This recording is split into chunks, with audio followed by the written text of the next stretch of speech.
दुनिया के अंदर जहां कहीं भी कोई वंचित है, कोई पीड़ित है, प्रताड़ित है, शोषित है, दुनिया के उन कोटि कोटि मानवों के उद्धार की आवाज है बाबा साहब डॉक्टर भीमराव अंबेडकर। जीवन को एक नई दृष्टि देने वाले, जीवन को एक नई दिशा देकर के उनके जीवन में भी खुशहाली आए, इसको एक नई दिशा देने वाले किसी एक नाम की चर्चा होती है तो वह बाबा साहब भीमराव अंबेडकर की होती है।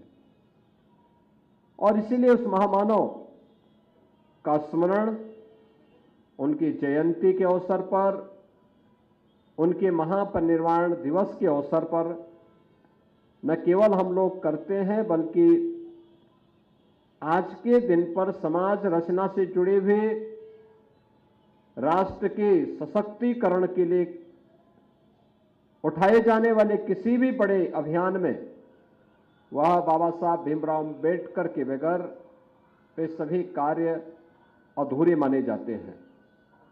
सचमुच जो कार्य उन्होंने उस कालखंड में किया, एक लंबे समय तक सैकड़ों वर्षों से चली आ रही उन कुप्रथाओं को समाप्त करने,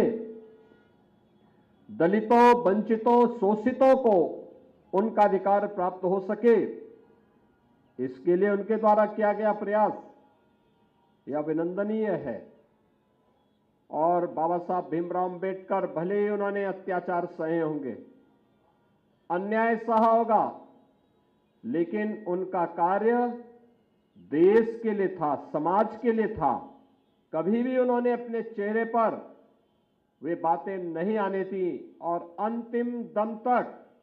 वह देश के शोषित वर्ग के लिए, वंचित वर्ग के लिए, दलित वर्ग के लिए लड़ते रहे और उन्हें न्याय दिलाने में उन्हें सफलता प्राप्त हुई।